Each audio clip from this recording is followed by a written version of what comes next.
It's me Vishnu. ഇന്ന് ഈ video ക്ലാസ്സിലൂടെ നമ്മൾ പരിചയപ്പെടാൻ പോകുന്നത് സ്റ്റേറ്റ് സിലബസ് 10ാം ക്ലാസ്സിലെ രസതന്ത്രത്തിലെ ഒന്നാമത്തെ ചാപ്റ്ററായ periodic table and electronic configuration അഥവാ പീരിയോഡിക് ടേബിളും ഇലക്ട്രോൺ വിന്യാസവും ആണ്.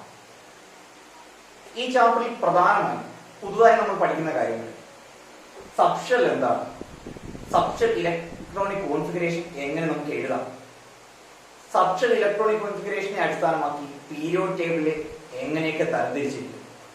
ഇത്രയും കാര്യങ്ങളാണ് പ്രധാനമായും ഈ ചാപ്റ്ററിൽ നമ്മൾ ഡിസ്കസ് ചെയ്യുന്നത്. പിന്നെ അതുമായി ബന്ധപ്പെട്ട അനുബന്ധ ചോദ്യങ്ങളുമാണ്. നമ്മുടെ മൊത്തം 7 ചാപ്റ്റർ നമ്മൾ പഠിക്കാനുള്ളത്. ആ 7 ചാപ്റ്ററിൽ ഏറ്റവും സിമ്പിൾ ചാപ്റ്ററാണ്. കുറച്ച് കാര്യങ്ങളെ നമുക്ക് പഠിക്കാനുള്ളൂ. കഴിഞ്ഞ വർഷം പഠിച്ചതിന്റെ തുടർച്ചയായിട്ടുള്ള കുറച്ച് കാര്യങ്ങളാണ് ഇതിൽ നമുക്ക് പഠിക്കാവുന്നത്. ആദ്യമായി എന്താണ് സബ്ഷെൽ? സബ്ഷെൽ എന്താണെന്ന് നോക്കുന്നതിന് മുന്നേ നമുക്കറിയാം ഷെൽ എന്താണ്. ബോർ ആറ്റം മാതൃക അനുസരിച്ച് ആറ്റത്തിനൊരു കേന്ദ്രമുണ്ട്, അതിനെ നമ്മൾ ന്യൂക്ലിയസ് എന്ന് വിളിക്കും. ന്യൂക്ലിയസിന് ചുറ്റും ഇലക്ട്രോണുകൾ സഞ്ചരിക്കുന്ന വൃത്താകാരമായ പാതകളിൽ ഷെൽ അഥവാ ഓർബിറ്റ് എന്ന് വിളിക്കും. ഷെല്ലുകൾക്ക് യഥാക്രമം നമ്മൾ പേര് കൊടുത്തിട്ടുണ്ട്. K, L, M, N etcetera.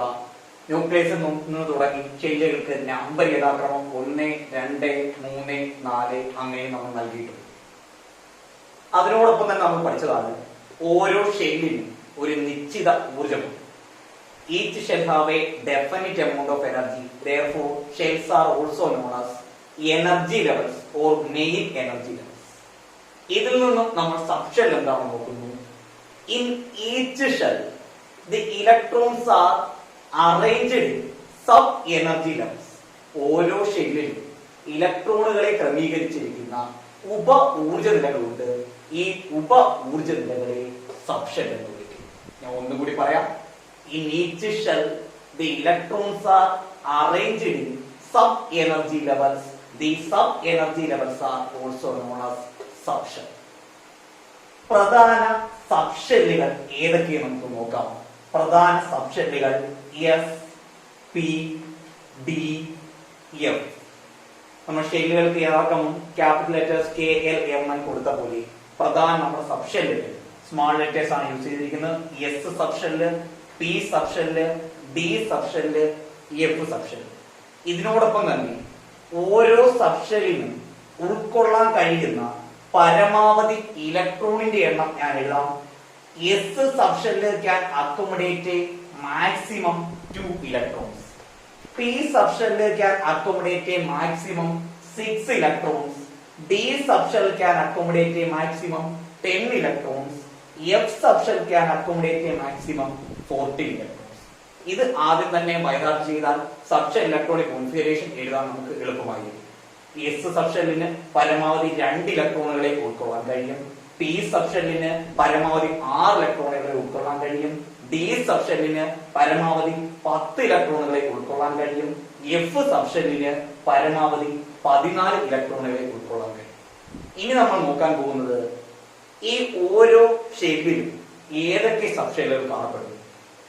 എല്ലാ ഷെല്ലിലും എല്ലാ സബ്ഷെല്ലുകളും കാണുന്നുണ്ടോ, അല്ലെങ്കിൽ ഏതൊക്കെ ഷെല്ലുകളിൽ ഏതൊക്കെ സബ്ഷെല്ലുകളാണുള്ളത്, അവയെ എങ്ങനെ നമ്മൾ റെപ്രസെന്റ് ചെയ്യും, അവയിലെ ഓരോന്നിലെ ഇലക്ട്രോണിന്റെ എണ്ണം എത്രയാണ്, ഇത്രയും കാര്യങ്ങൾ ഒരു ചാർട്ട് രൂപത്തിൽ നമ്മൾ പരിശോധിക്കാൻ പോവുകയാണ്.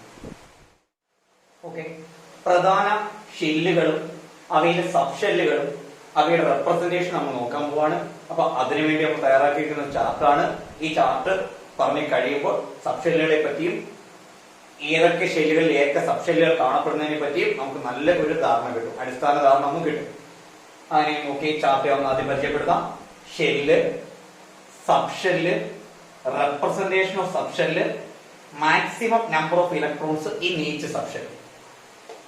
ആദ്യമായി shell K, L, M, N. First 4 ഷെല്ലുകളാണ് നമ്മൾ ഇവിടെ കൺസിഡർ ചെയ്തിരിക്കുന്നത്. ഷെല്ലുകളിലെ പരമാവധി ഇലക്ട്രോണിന്റെ എണ്ണം കഴിഞ്ഞ വർഷം നമ്മൾ പഠിച്ചിട്ടുണ്ട്. ഷെല്ലുകൾ, ഓരോ ഷെല്ലുകളിൽ കാണപ്പെടുന്ന പരമാവധി ഇലക്ട്രോണിന്റെ എണ്ണം കണ്ടുപിടിക്കാൻ ഒരു സൂത്രവാക്യം നമുക്കുണ്ടായിരുന്നു, 2n². ഈ 2n², n ഷെൽ നമ്പറാണ്. K ഷെല്ലിന്റെ നമ്പർ 1, L ഷെല്ലിന്റെ നമ്പർ 2, M ഷെല്ലിന്റെ നമ്പർ 3, N ഷെല്ലിന്റെ നമ്പർ 4. ഈ ഓരോ നമ്പർ ഈ 2n² പ്ലേസ് ചെയ്ത് കഴിഞ്ഞാൽ ആ ഓരോ ഷെല്ലിലുമുള്ള മാക്സിമം നമ്പർ ഓഫ് ഇലക്ട്രോൺസ് നമുക്ക് കിട്ടും. അങ്ങനെ കെ ഷെല്ലിൽ പരമാവധി 2 ഇലക്ട്രോണിനെ ഉൾക്കൊള്ളാമെന്നും എൽ ഷെല്ലിൽ പരമാവധി 8 ഇലക്ട്രോണിനെ ഉൾക്കൊള്ളാമെന്നും എമ്മിൽ പരമാവധി 18 ഇലക്ട്രോൺ, എന്നിൽ 32 ഇലക്ട്രോൺ, ഇത് നമ്മൾ മുന്നേ പഠിച്ചിട്ടുള്ള കാര്യം. ഇനി ഓരോ ഷെല്ലിലും സബ് ഷെല്ലുകൾ ഏതൊക്കെ? നമ്മൾ സബ് ഷെല്ലുകൾ ഏതൊക്കെയെന്ന് നേരത്തെ പറഞ്ഞു. S sub shell, P sub shell, D sub shell, F sub shell. K ഷെല്ലിൽ ഒരേ ഒരു sub shell S sub shell മാത്രം. അത് എന്താണെന്ന് ഇലക്ട്രോണിന്റെ എണ്ണം നോക്കി കഴിയുമ്പോൾ നമുക്ക് മനസ്സിലാവും. എൽ ഷെല്ലിൽ, രണ്ടാമത്തെ ഷെല്ലിൽ 2 സബ് ഷെല്ലുകൾ, എസ് സബ് ഷെല്ലും പി സബ് ഷെല്ലും. മൂന്നാമത്തെ ഷെൽ അഥവാ എം ഷെല്ലിൽ 3 സബ് ഷെല്ലുകൾ, S sub shell, P sub shell, D sub shell. നാലാമത്തെ ഷെൽ എൻ ഷെല്ലിൽ 4 സബ് ഷെല്ലുകൾ, എസ്, പി, ഡി, എഫ്. ഇതിപ്പോ പഠിക്കാൻ തന്നെ നമുക്ക് എളുപ്പമാണ്. ആ ഷെൽ നമ്പരും സബ് ഷെല്ലിന്റെ എണ്ണവും ഏറെക്കുറെ സെയിമാണ്.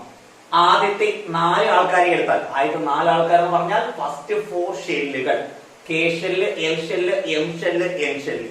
ഒന്നാമത്തെ ഷെല്ല്, രണ്ടാമത്തെ ഷെല്ല്, മൂന്നാമത്തെ ഷെല്ല്, നാലാമത്തെ ഷെല്ല്. ആ ഷെൽ നമ്പർ തന്നെയാണ് അവയിലെ സബ് ഷെല്ലുകളുടെ എണ്ണം. ഒന്നുകൂടി വ്യക്തമാക്കാം. ഒന്നാമത്തെ ഷെല്ലിൽ ഒരേ ഒരു sub shell, S sub shell. രണ്ടാമത്തെ ഷെല്ലിൽ 2 സബ് ഷെല്ലുകൾ, എസും പിയും. മൂന്നാമത്തെ ഷെല്ലിൽ 3 സബ് ഷെല്ലുകൾ, എസ്, പി, ഡി. നാലാമത്തെ ഷെല്ലിൽ 4 സബ് ഷെല്ലുകൾ, എസ്, പി, ഡി, എഫ്. ഇതേപോലെ പറഞ്ഞ് തൊട്ടടുത്ത് 5ാമത്തെ ഓ ഷെല്ലിൽ 5 സബ് ഷെല്ലില്ല, അവിടെയും 4 സബ് ഷെല്ലുകൾ മാത്രമേ ഉള്ളൂ. അതിന്റെ സംശയം അല്ലെങ്കിൽ അതിന്റെ കാരണം തുടർന്നങ്ങോട്ട് പറയുമ്പോൾ നമുക്ക് മനസ്സിലാവും. അല്ലെങ്കിൽ ആദ്യത്തെ 4 ഷെല്ലുകൾ വെച്ചുകൊണ്ട് നമുക്ക് ഇവിടുന്ന് ഓർത്തിരിക്കാം. ഷെല്ലിന്റെ എണ്ണവും എല്ലാ കാര്യത്തിലും ഇത് ഓക്കെ ആവത്തില്ല. ആദ്യത്തെ 4 ഷെല്ലിന്റെ കാര്യത്തിൽ ഷെല്ലിന്റെ എണ്ണവും അതിലെ സബ് ഷെല്ലുകളുടെ എണ്ണവും തുല്യമാണ്. ഇനി ഇവിടെ നമ്മൾ അടുത്ത് എഴുതിയിരിക്കുന്നത് representation of sub shell. Sub ഷെല്ലിനെ എങ്ങനെ റെപ്രസെന്റ് ചെയ്യുന്നു, എന്തിനാണ് ആ കുറെ നമ്മൾ എഴുതിയെന്ന് ചോദിച്ചാൽ, ഇപ്പൊ കെ ഷെല്ലിലും ഉണ്ട് എസ് സബ് ഷെല്ല്, എൽ ഷെല്ലിലും ഉണ്ട് എസ് സബ് ഷെല്ല്, എം ഷെല്ലിലും ഉണ്ട് എസ് സബ് ഷെല്ല്, എൻ ഷെല്ലിലും ഉണ്ട് എസ് സബ് ഷെല്ല്. അത് ഏത് ഷെല്ലിലെ എസ് സബ് ഷെല്ലാണെന്ന് ഇങ്ങനെ നോക്കിക്കഴിഞ്ഞാൽ നമുക്ക് മനസ്സിലാവത്തില്ല. അപ്പൊ അതിനെ ഓരോന്നിനെയും വേർതിരിച്ച് നമുക്കറിയാം. അങ്ങനെയെങ്കിൽ ഇവിടെ ഞാൻ എഴുതുന്നു കെ ഷെല്ല്, ഷെല്ലിന്റെ നമ്പർ 1, അതിലെ എസ് സബ് ഷെല്ലിനെ ഞാൻ 1s എന്ന് റെപ്രസെന്റ് ചെയ്യുന്നു. ഈ 1sലെ 1 സ്റ്റാൻഡ്സ് ഫോർ ഫസ്റ്റ് ഷെല്ല് അഥവാ കെ ഷെല്ല്. അപ്പൊ 1s എന്തെന്ന് ചോദിച്ചാൽ ഒന്നാമത്തെ ഷെല്ലിലെ എസ് സബ് ഷെല്ല് അല്ലെങ്കിൽ കെ ഷെല്ലിലെ എസ് സബ് ഷെല്ല്. ഒന്നാമത്തെ ഷെല്ലിൽ ഒരേ ഒരു sub shell, S sub shell, അതിനെ 1s എന്ന് റെപ്രസെന്റ് ചെയ്യും. രണ്ടാമത്തെ ഷെല്ല് അഥവാ എൽ ഷെല്ല്, അതിൽ എസും പിയും സബ് ഷെല്ലുകൾ ഉണ്ട് നമുക്കറിയാം. അങ്ങനെയെങ്കിൽ അവയെ നമുക്ക് എങ്ങനെ റെപ്രസെന്റ് ചെയ്യാം? രണ്ടാമത്തെ ഷെല്ല് 2s. അതിന് 2sലെ 2 എന്തെന്ന് ചോദിച്ചാൽ ഷെൽ നമ്പർ, രണ്ടാമത്തെ ഷെല്ലിലെ എസ് സബ് ഷെല്ല്. അടുത്തത് 2p. 2p എന്താന്ന് ചോദിച്ചാൽ ആ രണ്ടാമത്തെ ഷെല്ലിലെ തന്നെ പി സബ് ഷെല്ല്. രണ്ടാമത്തെ ഷെല്ലിൽ 2 സബ് ഷെല്ലുകൾ, എസ് സബ് ഷെല്ലും പി സബ് ഷെല്ലും. എം ഷെല്ലിൽ 3 സബ് ഷെല്ലുകൾ, എസും പിയും ഡിയും. അവയെ എങ്ങനെ നമുക്ക് റെപ്രസെന്റ് ചെയ്യാം? 3s, 3p, 3d. മനസ്സിലായെന്ന് കരുതുന്നു. മൂന്നാമത്തെ ഷെല്ലിൽ 3 സബ് ഷെല്ലുണ്ട്. ആ ഷെൽ നമ്പര് സബ് ഷെല്ലിന് മുന്നിലായിട്ട് നമ്മൾ റെപ്രസെന്റ് ചെയ്യുന്നു. 3s, 3p, 3d. നാലാമത്തെ ഷെല്ലിൽ 4 സബ് ഷെല്ലുകൾ, അവയെ നമ്മൾ 4s, യഥാക്രമം 4p, 4d, 4f എന്നിങ്ങനെ റെപ്രസെന്റ് ചെയ്യുന്നു. ഇപ്പോൾ നമുക്ക് ഏതെങ്കിലും ഒരു സബ് ഷെല്ല് റാൻഡം ആയിട്ട് എടുത്തു കഴിഞ്ഞാൽ, ഇപ്പൊ 3s എന്ന് കേട്ടാൽ നമുക്കറിയാം തേർഡ് ഷെല്ലിലെ എസ് സബ് ഷെല്ല്. 4s എന്ന് ഞാൻ പറഞ്ഞാൽ നമുക്കറിയാം ഫോർത്ത് ഷെല്ലിലെ S sub shell. Fourth shell ഏതാ? N shell. ഫോർ എഫ് എന്ന് പറഞ്ഞാൽ നമുക്കറിയാം ഫോർത്ത് ഷെല്ലിലെ എഫ് സബ്ഷെല്ല്.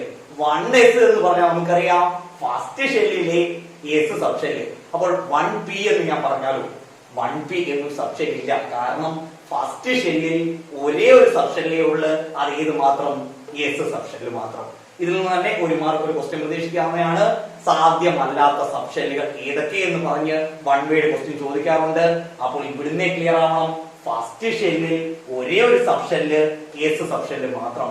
സെക്കൻഡ് ഷെല്ലിൽ 2 സബ്ഷെല്ല് എസ് സബ്ഷെല്ലും പി സബ്ഷെല്ലും. തേർഡ് ഷെല്ലിൽ 3 സബ്ഷെല്ലുകൾ 3s 3p 3d. ഫോർത്ത് ഷെല്ലിൽ 4 സബ്ഷെല്ലുകൾ 4s 4p 4d 4f. അതുപോലെ തന്നെ ഇവിടുന്ന് ഒരു വൺ വേഡ് ക്വസ്റ്റ്യൻ, എല്ലാ ഷെല്ലിലും ഉള്ള സബ്ഷെല്ല് ഏത്? S subshell. എസ് സബ്ഷെല്ല് കെയിലുണ്ട്, എല്ലിലുണ്ട്, എമ്മിലുണ്ട്, എന്നിലുണ്ട്. എന്നാൽ പിയുടെ കേസ് എടുത്താൽ എൽ തൊട്ട് അങ്ങോട്ട് എല്ലാ ഷെല്ലിലും പി സബ്ഷെല്ലുണ്ട്. അപ്പൊ അങ്ങനെയുള്ള വൺ വേഡ് ക്വസ്റ്റ്യൻ ചോദിച്ചാൽ നമുക്ക് എഴുതാൻ പറ്റും. ഇനി maximum number of electrons in each subshell, അതാണ് നമ്മൾ അടുത്ത കോളം. അത് നമ്മൾ മുന്നേ തന്നെ പഠിച്ചതാണ്. ഏതൊരു എസ് സബ്ഷെല്ലാണെങ്കിലും എസ് സബ്ഷെല്ലിലേക്ക് അക്കോമഡേറ്റ് മാക്സിമം 2 ഇലക്ട്രോൺ നമ്മൾ പഠിച്ചതാണ്. നേരത്തെ ഫിക്സഡ് നമ്പറിൽ തന്നെ നമ്മൾ പറഞ്ഞാണ് എസ്സിലെ 2 ഇലക്ട്രോണിനെ അക്കോമഡേറ്റ് ചെയ്യാൻ പറ്റും. അത് ഏത് എസ് ആയിക്കോട്ടെ. ഇപ്പൊ 1s-ലാണെങ്കിൽ 2 ഇലക്ട്രോണിനെ മാക്സിമം അക്കോമഡേറ്റ് ചെയ്യാം. 2s-ലാണെങ്കിലും മാക്സിമം 2 ഇലക്ട്രോണിനെ അക്കോമഡേറ്റ് ചെയ്യാം. 3s-ലാണെങ്കിലും മാക്സിമം 2 ഇലക്ട്രോണിനെ അക്കോമഡേറ്റ് ചെയ്യാൻ പറ്റൂ. 4s-ലാണെങ്കിലും മാക്സിമം 2 ഇലക്ട്രോണിനെ അക്കോമഡേറ്റ് ചെയ്യാം. ഇനി ഏതൊരു പി സബ്ഷെല്ലും, ഏത് ഷെല്ലിലെയോ പി സബ്ഷെൽ ആയിക്കോട്ടെ, പി സബ്ഷെല്ലിലേക്ക് അക്കോമഡേറ്റ് മാക്സിമം 6 ഇലക്ട്രോൺ. പി സബ്ഷെല്ലിലേക്ക് അക്കോമഡേറ്റ് മാക്സിമം 6 ഇലക്ട്രോൺസ്. ഇനി ഡി സബ്ഷെല്ലിന് പരമാവധി 10 ഇലക്ട്രോണുകളെ ഉൾക്കൊള്ളാൻ കഴിയും. എഫ് സബ്ഷെല്ലിന് പരമാവധി 14 ഇലക്ട്രോണുകളെ ഉൾക്കൊള്ളാൻ കഴിയും. അപ്പൊ അങ്ങനെ ഷെല്ലുകൾ ഏതൊക്കെയെന്നും അവയിലെ സബ്ഷെല്ലുകൾ ഏതൊക്കെയെന്നും അവയെ റെപ്രസെന്റ് ചെയ്യാനും ഇനി ആ ഓരോ സബ്ഷെല്ലിലും ഇലക്ട്രോൺ എത്രയെന്നും നമുക്ക് മനസ്സിലായിട്ടുണ്ട് ഈ ചാർട്ടിലൂടെ. അപ്പൊ ഇനി അടുത്ത സെക്ഷൻ നമ്മൾ പഠിക്കാൻ പോകുന്നത് ഇത്രയും പഠിച്ച വസ്തുതകൾ ഉപയോഗിച്ച് സബ്ഷെൽ ഇലക്ട്രോൺ വിന്യാസം എങ്ങനെ നമുക്ക് എഴുതാം. അപ്പൊ അടുത്തായിട്ട് അതാണ് അടുത്ത സെക്ഷൻ നമ്മൾ നോക്കാൻ പോകുന്നത്. ഓക്കെ, നമുക്ക് സബ്ഷെൽ ഇലക്ട്രോൺ വിന്യാസം എങ്ങനെ എഴുതാം നമുക്ക് നോക്കാം. സബ്ഷെൽ ഏതൊക്കെ നമ്മൾ കണ്ടു, ഷെല്ലുകളിൽ ഏതൊക്കെ സബ്ഷെല്ലാണ് ഉള്ളത് നമ്മൾ കണ്ടു. അങ്ങനെയെങ്കിൽ ഏറ്റവും സിമ്പിൾ എലമെന്റ് അല്ലെങ്കിൽ ഏറ്റവും സിമ്പിൾ ആറ്റം ഹൈഡ്രജൻ ആണ്. Atomic number 1. അങ്ങനെ ഹൈഡ്രജന്റെ സബ്ഷെൽ ഇലക്ട്രോണിക് കോൺഫിഗറേഷൻ എങ്ങനെ എഴുതും? ഷെൽ ഇലക്ട്രോൺ വിന്യാസം അല്ലെങ്കിൽ ഷെൽ ഇലക്ട്രോണിക് കോൺഫിഗറേഷൻ നമുക്കറിയാം. ഹൈഡ്രജന്റെ ഷെൽ ഇലക്ട്രോൺ വിന്യാസം 1 ആണ്. കാരണം അറ്റോമിക് നമ്പർ 1, ഇലക്ട്രോണിന്റെ എണ്ണം 1, ആ ഒരു ഇലക്ട്രോൺ കെ ഷെല്ലിലാണ്. ഇപ്പോൾ നമ്മൾ പഠിച്ചു കെ ഷെല്ല് അല്ലെങ്കിൽ ഒന്നാമത്തെ ഷെല്ല് ഒരേ ഒരു സബ്ഷെല്ല് എസ് സബ്ഷെല്ല്. കെ ഷെല്ലിലെ എസ് സബ്ഷെല്ലിനെ നമ്മൾ എങ്ങനെ റെപ്രസെന്റ് ചെയ്തത്? 1s എന്ന് റെപ്രസെന്റ് ചെയ്തു. 1s, ഈ 1 സ്റ്റാൻഡ്സ് ഫോർ ഫസ്റ്റ് ഷെല്ല്. അങ്ങനെയെങ്കിൽ നമുക്കറിയാം ഹൈഡ്രജനിലെ ആ ഒരു ഇലക്ട്രോൺ കെ ഷെല്ലിലാണ്, അല്ലെങ്കിൽ കെ ഷെല്ലിലെ 1s സബ്ഷെല്ലിലാണ്. അങ്ങനെയെങ്കിൽ ഇനി ഇപ്പോൾ 1s എന്ന് മാത്രം എഴുതിയാൽ ആ ഇലക്ട്രോണിന്റെ എണ്ണം നമ്മൾ കാണിച്ചിട്ടില്ല. അങ്ങനെയൊക്കെ ഇലക്ട്രോണിന്റെ എണ്ണം എങ്ങനെ പ്ലേസ് ചെയ്യുമെന്ന് ചോദിച്ചാൽ ഈ 1s മുകളിലായി ചെറിയ 1. ഈ 1 എന്തെന്ന് ചോദിച്ചാൽ ആ ഇലക്ട്രോണിന്റെ എണ്ണം, ഒരു ഇലക്ട്രോൺ. ഇനി ഇത് എങ്ങനെ നമ്മൾ വായിക്കുമെന്ന് ചോദിച്ചാൽ 1s1. Here this one stands for shell number or K shell. This one stands for number of electrons. ഹൈഡ്രജന്റെ സബ്ഷെൽ ഇലക്ട്രോണിക് കോൺഫിഗറേഷൻ 1s1. നേരത്തെ ഷെൽ ഇലക്ട്രോൺ വിന്യാസം ഹൈഡ്രജന്റെ നമ്മൾ എഴുതുന്നത് 1, കാരണം കെ ഷെല്ലിലാണ് ആ ഒരു ഇലക്ട്രോൺ. ഇപ്പോൾ സബ്ഷെൽ ഇലക്ട്രോൺ വിന്യാസത്തിലോട്ട് വന്നപ്പോൾ ആ കെ ഷെല്ലിലെ ഏത് സബ്ഷെല്ലാണ് നമ്മൾ കാണിച്ചു, അതുകൊണ്ട് 1s1. മനസ്സിലായി കാണുമെന്ന് വിശ്വസിക്കുന്നു. ഇനിയും കുറച്ച് അങ്ങോട്ടുള്ള എലമെന്റ്സ് നമ്മൾ എഴുതി നോക്കുമ്പോൾ അല്ലെങ്കിൽ നമ്മൾ എഴുതി പ്രാക്ടീസ് ചെയ്യുമ്പോൾ എളുപ്പമാകും. അടുത്ത ഒരു എലമെന്റ് റാൻഡം ആയിട്ട് നമ്മൾ കുറച്ച് എലമെന്റ് സെലക്ട് ചെയ്യാണ്. Carbon, atomic number 6. Atomic number 6 എന്ന് പറഞ്ഞാൽ നമ്പർ ഓഫ് പ്രോട്ടോൺസ് 6 ആണ്. ആറ്റത്തിനകത്ത് നമ്പർ ഓഫ് പ്രോട്ടോൺസും നമ്പർ ഓഫ് ഇലക്ട്രോൺസും ഈക്വൽ ആയതിനാൽ ഇലക്ട്രോൺസിന്റെ എണ്ണവും 6 തന്നെ. നമ്മൾ എപ്പോഴും ഇലക്ട്രോണിക് കോൺഫിഗറേഷൻ എഴുതുമ്പോൾ ആദ്യം നമ്മൾ ചെയ്യുന്നത് നമ്പർ ഓഫ് ഇലക്ട്രോൺസ് എടുത്ത് എഴുതും. ഇപ്പോൾ നമ്മൾ അറ്റോമിക് നമ്പർ ഇവിടെ ഉണ്ട്, ഇലക്ട്രോണിന്റെ എണ്ണവും 6 തന്നെ. അങ്ങനെയെങ്കിൽ ഈ 6 ഇലക്ട്രോൺ എങ്ങനെ ഡിസ്ട്രിബ്യൂട്ട് ചെയ്യപ്പെടും?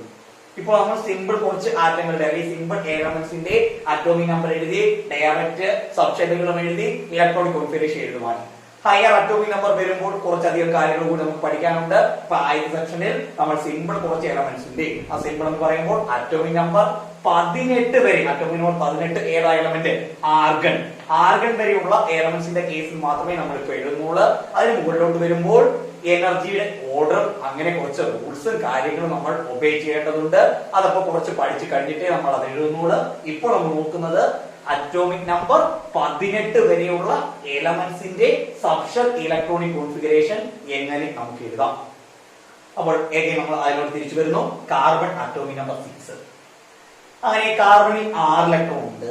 ഈ 6 ഇലക്ട്രോൺ ഏതൊക്കെ ഷെല്ലിലാണ്, ഏതൊക്കെ സബ്ഷെല്ലാണ്? ഇപ്പൊ സബ്ഷെൽ ഇലക്ട്രോണിക് കോൺഫിഗറേഷൻ എഴുതുന്നതിന് മുന്നേ കാർബൺ 6 ഷെൽ ഇലക്ട്രോണിക് കോൺഫിഗറേഷൻ അല്ലെങ്കിൽ ഷെൽ ഇലക്ട്രോൺ വിന്യാസം 2,4. First shell K shell maximum accommodate ചെയ്യാൻ പറ്റുന്നത് 2 electron. Second shell L shell maximum 8 കൊടുക്കാം, കയ്യിൽ 4 ഉള്ളു, 4 കൊടുത്തു, അതുകൊണ്ട് 2,4. അങ്ങനെയെങ്കിൽ സബ്ഷെൽ ഇലക്ട്രോണിക് കോൺഫിഗറേഷൻ എന്ന് പറഞ്ഞാൽ കെ ഷെല്ലിലെ സബ്ഷെല്ല് 1s. കെ ഷെല്ലിലെ എസ് സബ്ഷെൽ ആയതുകൊണ്ടാണ് 1s നമ്മൾ ഡിനോട്ട് ചെയ്യുന്നത്. 1s ഏതൊരു എസ് സബ്ഷെല്ലിലും പരമാവധി 2 ഇലക്ട്രോൺ കൊടുക്കാം. കാർബൺ ആണ് മാക്സിമം നമ്മുടെ 6 ഇലക്ട്രോൺ ഉണ്ട്. അങ്ങനെയെങ്കിൽ ഈ എസ് സബ്ഷെല്ലിൽ 2 ഇലക്ട്രോൺ ഒരു മടിയും കൂടാതെ കൊടുക്കാം. തീർന്നില്ല, 6 ഇലക്ട്രോൺ 2 എണ്ണം മാത്രമേ കൊടുത്തിട്ടുള്ളൂ. ഇനി വീണ്ടും നമ്മൾ ഷെൽ ഇലക്ട്രോണിക് കോൺഫിഗറേഷനോട് പോകുന്നു. അടുത്ത ഇലക്ട്രോൺസ് എൽ ഷെല്ലിലാണ്. അങ്ങനെയെങ്കിൽ എൽ ഷെല്ലിലും ആദ്യത്തെ സബ്ഷെല്ല് എസ് സബ്ഷെല്ല് തന്നെയാണ്. എൽ ഷെല്ല് അഥവാ രണ്ടാമത്തെ ഷെല്ല്, അതുകൊണ്ട് അതിനെ നമ്മൾ എഴുതിയത് 2s. ഇനി നമ്മൾ പഠിച്ചു ഏതൊരു എസ് ആണെങ്കിലും പരമാവധി കൊടുക്കാൻ പറ്റുന്നത് 2 ഇലക്ട്രോൺ. അതിന് കാർബണിന്റെ സബ്ഷെൽ ഇലക്ട്രോൺ വിന്യാസം കംപ്ലീറ്റിലോട്ട് നമ്മൾ വരികയാണ്. ആദ്യം നമ്മൾ എഴുതി 1s 2 2s 2. ഏതൊരു എസ് സബ്ഷെല്ലിലും പരമാവധി 2 ഇലക്ട്രോൺ. ഇനി രണ്ടാമത്തെ ഷെല്ല് അഥവാ എൽ ഷെല്ല്, എസ് സബ്ഷെല്ല് കഴിഞ്ഞാൽ അതിൽ അടുത്തത് പി സബ്ഷെല്ലാണ്. രണ്ടാമത്തെ ഷെല്ലിൽ 2 സബ്ഷെല്ലുകൾ എസും പിയും. രണ്ടാമത്തെ ഷെല്ല് ആയതുകൊണ്ട് 2s 2p എന്ന് നമ്മൾ റെപ്രസെന്റ് ചെയ്യും. ഇനി ബാക്കി എത്ര electron? 2 electron 1s, 2 electron 2s, മൊത്തം 6 ഇലക്ട്രോൺ. 6 - 4 balance 2 electron. ആ 2 ഇലക്ട്രോൺ പിയിൽ നമ്മൾ എഴുതുന്നു. പിയിൽ പരമാവധി 6 ഇലക്ട്രോൺ എന്നാണ് പറഞ്ഞത്. ഇവിടെ ഇനി നമ്മുടെ 2 ഉള്ള, അതുകൊണ്ട് 6 അല്ല നമ്മൾ എഴുതുന്നത്. 6 കൊടുക്കാൻ ഉണ്ടായിരുന്നെങ്കിൽ 6 നമ്മൾ എഴുതും, പക്ഷേ 6 ഇല്ല, അതുകൊണ്ട് 2. ഇപ്പോൾ കാർബണിന്റെ subshell electronic configuration 1s2 2s2 2p2. സബ്ഷെല്ലുകൾക്ക് ഇടയിൽ കോമ നമ്മൾ ഇടാറില്ല. 1s2 2s2 2p2. ഇതുപോലെ തന്നെ അടുത്ത ഒരു എലിമെന്റ് സോഡിയം അറ്റോമിക് നമ്പർ 11. ഇനി ഐഡിയ നമുക്ക് മനസ്സിലായി. ഇനി നമുക്ക് എഴുതിപ്പാൻ പറ്റും. ഇനി ഷെൽ ഇലക്ട്രോൺ വിന്യാസം എഴുതാതെ തന്നെ നമ്മൾ ഒന്ന് എഴുതാൻ ശ്രമിക്കുവാണ്. ആദ്യത്തെ സബ്ഷെല്ല് 1s, അതിൽ മാക്സിമം 2 ഇലക്ട്രോൺ. മൊത്തം നമ്മുടെ കയ്യിൽ 11 ഇലക്ട്രോൺ. 1s-ൽ 2 ഇലക്ട്രോൺ. ഫസ്റ്റ് കെ ഷെല്ല് കഴിഞ്ഞു.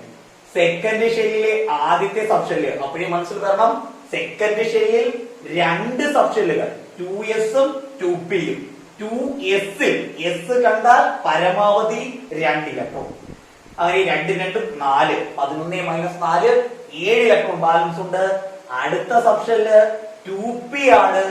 2p-യിൽ പരമാവധി 6 കൊടുക്കാം, കയ്യിൽ 7 ഇലക്ട്രോൺ ഉണ്ട്. 7 അവിടെ പ്ലേസ് ചെയ്യാൻ പറ്റത്തില്ല, പരമാവധി 6 ഇലക്ട്രോൺ, അതുകൊണ്ട് 6 കൊടുത്തു. സബ്ഷെൽ ഇലക്ട്രോൺ വിന്യാസം കംപ്ലീറ്റ് ആയിട്ടില്ല. 6 + 2 + 2 10 ഇലക്ട്രോൺ ആയിട്ടുള്ള സോഡിയത്തിന്റെ ഷെല്ലിൽ കംപ്ലീറ്റ് 11 ഇലക്ട്രോൺസ് ഉണ്ട്. അടുത്തത് രണ്ടാമത്തെ ഷെല്ലിലെ 2 സബ്ഷെല്ലിൽ കംപ്ലീറ്റ് ആയി. മൂന്നാമത്തെ ഷെല്ലിലെ എസ് സബ്ഷെല്ല്. എസിൽ പരമാവധി 2 കൊടുക്കാം, ബാലൻസ് 1 ഇലക്ട്രോണേ ഉള്ളു. ആ 1 ഇവിടെ പ്ലേസ് ചെയ്തു. ഇതാണ് സോഡിയത്തിന്റെ subshell electronic configuration. 1s2, 2s2, 2p6, 3s1. മനസ്സിലായെന്ന് വിശ്വസിക്കുന്നു. 1 മുതൽ 18 വരെയുള്ള ഏത് എലമെന്റിന്റെ സബ്ഷെൽ ഇലക്ട്രോണിക് കോൺഫിഗറേഷനിലും എഴുതാൻ, സബ്ഷെൽ ഇലക്ട്രോണിക് കോൺഫിഗറേഷൻ എഴുതാൻ വേണ്ടി ഇത്രയും നമ്മൾ പഠിച്ച ഐഡിയ വെച്ച് നമുക്ക് എഴുതാൻ കഴിയും. Phosphorus atomic number 15. 1s, 1sൽ 2 electron. അടുത്തത് 2s, 2sൽ 2 ഇലക്ട്രോൺ. 2p, 2pൽ 6 electron. 6 + 2 + 2 10 electron. Next 3s, 3sൽ 2 electron. ആ ഓർഡർ നമ്മൾ പഠിച്ച ഓർഡർ തന്നെ. ഒന്നാമത്തെ ഷെല്ല് ഒരേ ഒരു സബ്ഷെല്ല്, രണ്ടാമത്തെ ഷെല്ല് 2 സബ്ഷെല്ല്, മൂന്നാമത്തതിൽ എസ് അത് കംപ്ലീറ്റ് കൊടുത്തു. ഇനി ബാലൻസ് ഇലക്ട്രോൺ ഉണ്ട്. 10 2 12 ഇലക്ട്രോണേ ആയുള്ളൂ. ഇനി ബാലൻസ് 3 ഉണ്ട്. അടുത്തത് 3p 3 ഇലക്ട്രോൺ, അതിനെ കംപ്ലീറ്റ് ആയിട്ടുണ്ട്. 3 2 5 11 13 13 2 15 ഫോസ്ഫറസിന്റെ സബ്ഷെൽ ഇലക്ട്രോണിക് കോൺഫിഗറേഷൻ. ലാസ്റ്റ് നമ്മൾ പറഞ്ഞു ആർഗൺ. ആർഗൺ വരെയുള്ളതാണ് നമ്മൾ ഈ സെക്ഷൻ പഠിക്കുന്നത്. ആർഗൺ 18. ഫസ്റ്റ് ഷെല്ലിലെ എസ് സബ്ഷെൽ 1s, 1sൽ പരമാവധി 2. സെക്കൻഡ് ഷെല്ലിലെ എസ് സബ്ഷെൽ 2s, 2sൽ പരമാവധി 2. സെക്കൻഡ് ഷെല്ലിലെ പി സബ്ഷെൽ 2p, 2pൽ 6 ഇലക്ട്രോൺ. അടുത്ത തേർഡ് ഷെല്ലിലെ എസ് സബ്ഷെല്ല് 3s, 3sലെ 2 ഇലക്ട്രോൺ. 10 2 12 ഇലക്ട്രോൺ. അടുത്തത് 3p സബ്ഷെല്ലാണ്. 3p സബ്ഷെല്ലിൽ പരമാവധി 6 ഇലക്ട്രോൺ. ഈ ബാലൻസ് 6 ഇലക്ട്രോൺ അതുകൊണ്ട് പ്ലേസ് ചെയ്യും. അല്ലെങ്കിൽ ആർഗന്റെ സബ്ഷെൽ ഇലക്ട്രോൺ വിന്യാസം 1s2, 2s2, 2p6, 3s2, 3p6. അപ്പൊ ഇതുവരെ ഹൈഡ്രജൻ തുടങ്ങി ആർഗൺ വരെയുള്ള ഏത് എലമെന്റിന്റെയും സബ്ഷെൽ ഇലക്ട്രോൺ വിന്യാസം ഈ ഇത്രയും നേരം നമ്മൾ പഠിച്ച ഐഡിയ വെച്ച് നമുക്ക് എഴുതാൻ കഴിയും. ഇനി തുടർന്ന് അങ്ങോട്ട് ഹയർ അറ്റോമിക് നമ്മൾ പഠിക്കുമ്പോൾ നേരത്തെ ഞാൻ പറഞ്ഞതുപോലെ കുറച്ച് റൂൾസ് നമുക്ക് ഒബേ ചെയ്യണം. അപ്പൊ ആ റൂൾസ് പഠിച്ച് എനർജിയുടെ ഓർഡർ പഠിച്ചിട്ടേ നമുക്ക് അത് ബാക്കിയുള്ളത് നമുക്ക് എഴുതാൻ പറ്റും. നേരത്തെ ഷെൽ ഇലക്ട്രോൺ വിന്യാസം എഴുതുമ്പോഴും എനർജിയുടെ ഓർഡർ നമ്മൾ പറയാറുണ്ട്. ന്യൂക്ലിയസിൽ നിന്ന് അകലുന്നോറും ഷെല്ലിന്റെ ഊർജം കൂടി വരുന്നു. ആ ഊർജം കൂടി വരുന്ന അനുസരിച്ചാണ് ഇലക്ട്രോൺ ഫില്ലിംഗ് നടക്കുന്നത്. അപ്പോൾ ഇവിടെ സബ്ഷെല്ലിന്റെയും എനർജിയുടെ ഓർഡർ നമുക്കൊന്ന് പരിശോധിക്കേണ്ടതുണ്ട്. അപ്പൊ ആ കാര്യങ്ങൾ പഠിച്ചിട്ടേ നമ്മൾ ആ ബാക്കിയുള്ള അല്ലെങ്കിൽ അറ്റോമിക് നമ്പർ 18 മുകളിലുള്ള എലമെന്റ്സിന്റെ സബ്ഷെൽ ഇലക്ട്രോണിക് കോൺഫിഗറേഷൻ എഴുതും. അപ്പൊ ഇത്രയും നേരം പറഞ്ഞ കാര്യങ്ങൾ മനസ്സിലായെന്ന് വിശ്വസിക്കുന്നു. വീഡിയോ കണ്ട് ഇഷ്ടമായാൽ ലൈക്ക് ചെയ്യുക, ചാനൽ സബ്സ്ക്രൈബ് ചെയ്യുക. തുടർന്നുള്ള വീഡിയോയ്ക്ക് വേണ്ടി നോട്ടിഫിക്കേഷൻ ബട്ടൺ അമർത്തുക.